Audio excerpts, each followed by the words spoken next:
where I grew up, people weren't very nice. I don't know how to explain it much better than that. It's like it was a lot of survival. You took advantage of opportunities.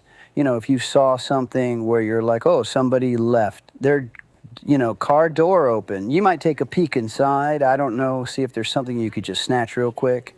Even now, listening to it, you could be like, oh man, that's not right. And I'm like, I agreed, that's not right. You shouldn't do that kind of stuff. But you grow up in that situation where everyone's doing it and it becomes a kind of a lifestyle. You're not thinking about whether you should or shouldn't do it. You're just like, this is what you do. And so what you do is you take advantage of other people. So this story happens when I'm maybe 21, 22 years old.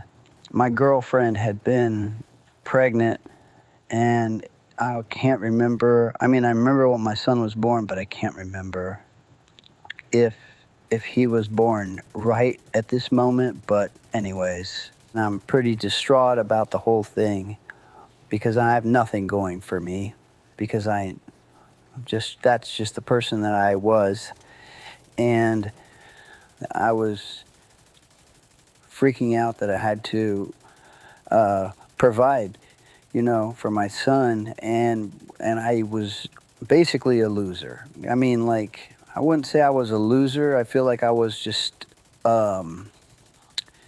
lost, if you will. Like I feel like I had potential, and it really did feel like I had potential, but I just didn't know how to organize myself or to, honestly looking back, I really wish I just had somebody who like believed in me and sat me down and pointed me in the right direction. But I didn't know what I was going to do. And I guess under the guise of trying to improve myself, I went to this college town like I was going to go to college, you know what I mean? Like, try to make something of myself. But really, I went there and I brought with me a lot of demons, and a lot of problems and a lot of reckless, super reckless behavior. Probably the most reckless behavior I've ever had. But anyway, so I'm in this college town and I get invited to a party. I'm thinking, great, I love parties, and me and my buddy roll up to this party, and we go inside, and we sit on the couch, and on the coffee table we see car keys, car keys with a key fob, and I'm like, oh shit, like we could take these car keys with this key fob and go outside and walk around and try and find this car and drive around. I don't know. It wasn't like I'm going to steal this car to sell it or do anything. It was just like, again, opportunity. Something that presented itself and you do it. So I took the car keys off the table and my buddy saw me do it. He picked up on it immediately, and we left the party and we started walking around and we started hitting the button until we found the car. And we started the car and we just started driving.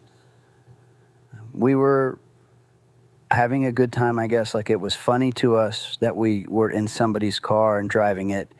So what popped in my head was that music video that were these two kids that crashed this car, and I had got the idea that, hey, the stupid idea that, like, let's crash the car. And so we had got on the expressway, like a major expressway. I don't mean to laugh there, but like, it's just so stupid. It's like some of the stuff I did in my past. It was like, oh my God, bro. Like, I feel like God was looking out for me because it was so stupid, the stuff I used to do. But so we got on the highway and we were like, we're going to crash this car with us inside, of course, because we're morons. And so that's what we did. We got on the expressway, we kicked it to about 55, 60 miles an hour, and then slowly I was like, here we go. And I started pulling off to the side of the road, like just pulling off into the bushes, whatever the hell. It was nighttime, so I couldn't see a whole lot what was over there, you know what I mean, other than what was in the headlights, but there it was. And I pulled off, and all of a sudden it was like calamity. And I remember looking out the front windshield because you could see because of the headlights, and just seeing like the whole world topsy-turvy, you know. And after all this calamity, we finally just settled. And we were upright, and it was quiet for a second.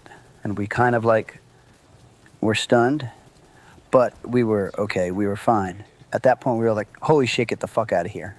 We jumped out of the car, and we actually ran across the whole highway and jumped a fence and ended up in some backwoods neighborhood.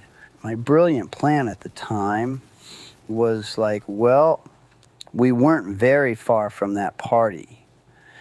And so I'm like, what if we like walked back to the party and then kind of blended in a little bit, you know what I mean? And then the people would be like, somebody stole this car, and we'd be there like, oh shit, somebody stole that car, that's pretty fucked up.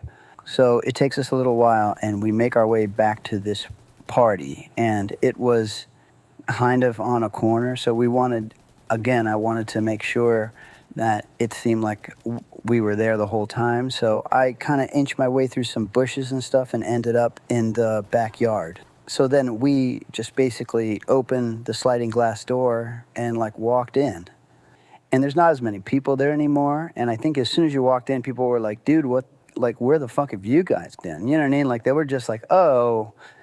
And I was like, oh man, I got really drunk. I fell asleep in the bushes over there or something in the backyard. Dude, they knew. They all knew. It was like, dude, look up, this is dumb. Like, this doesn't make any sense. And so far, they haven't figured out that car has been stolen, which was good.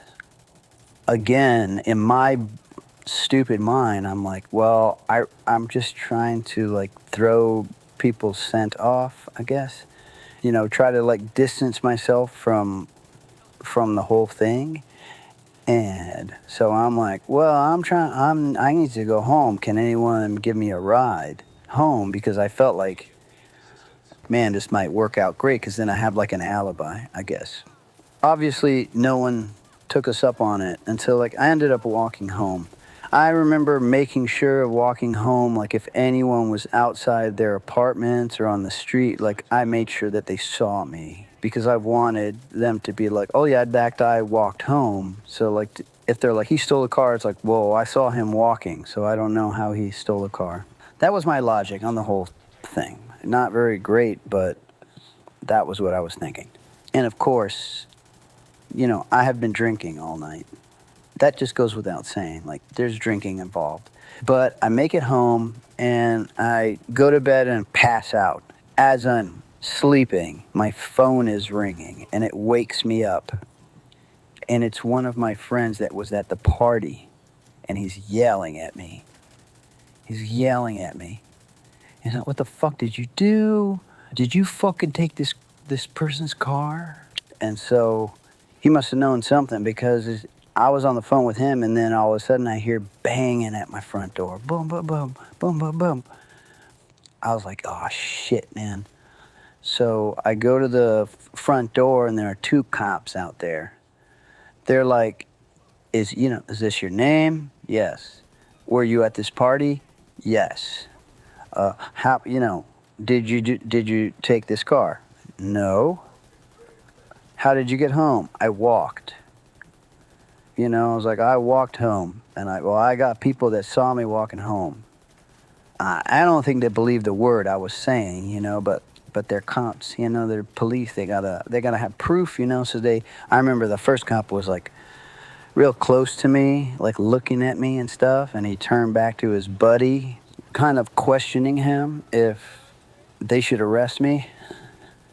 I could tell they were like, what, should we do this? Should we take this guy in, they were just kind of thinking on it, looking at me, and then he turned back to his buddy, and the guy shook his head no. He just shook his head like, mm-mm.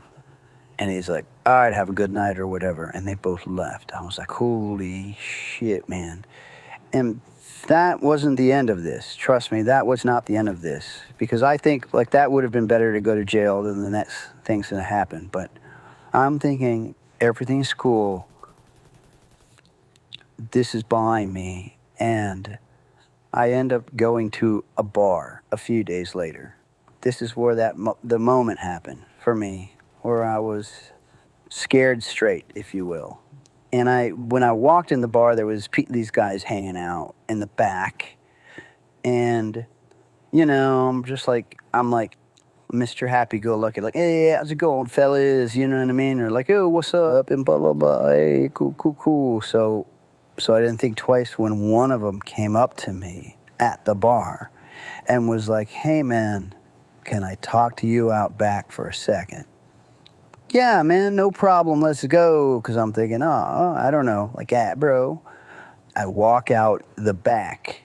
And in the back of this bar, you're in a parking lot. And so there's cars right parked out back. So as soon as I walked out back, this guy walked between these two cars, and I was following him. And as soon as we got to the end of the cars, he turned around.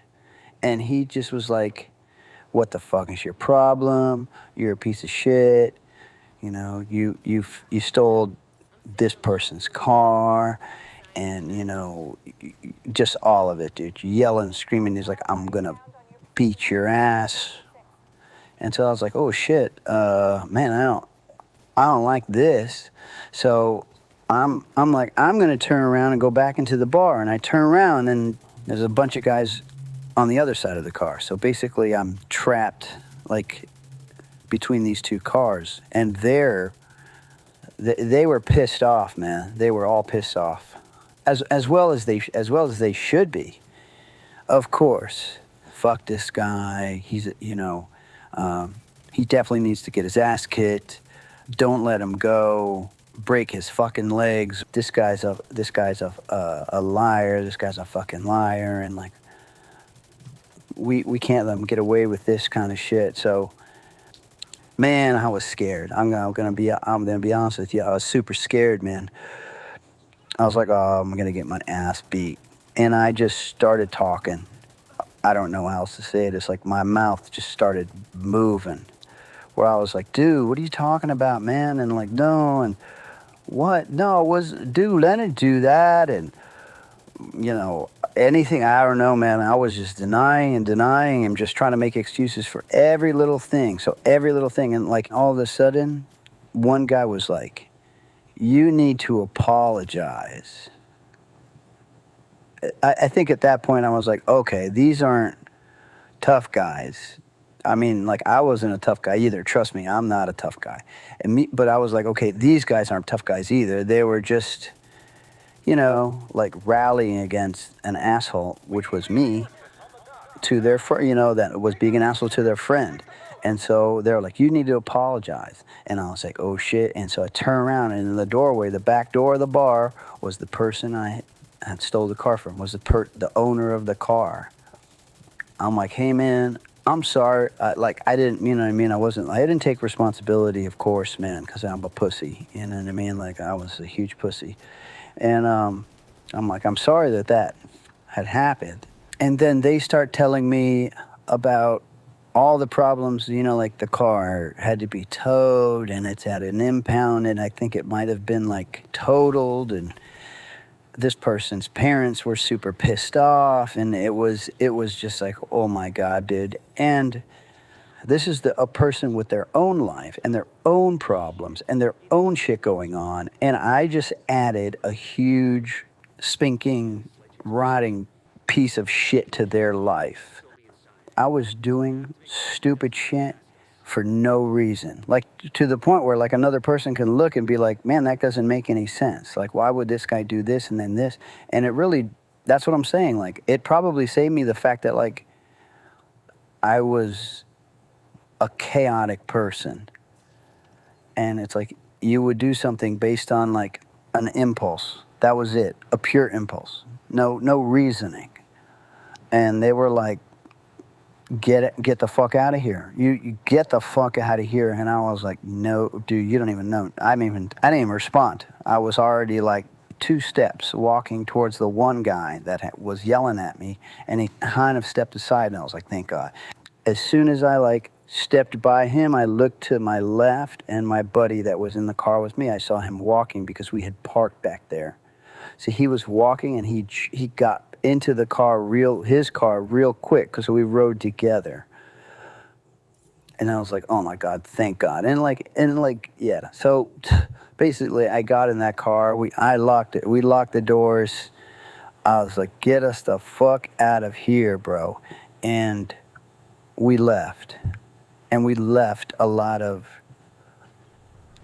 people pissed off, a lot of people hurt, you know what I mean? Like a lot of people, victims, man. Really, they were victims of my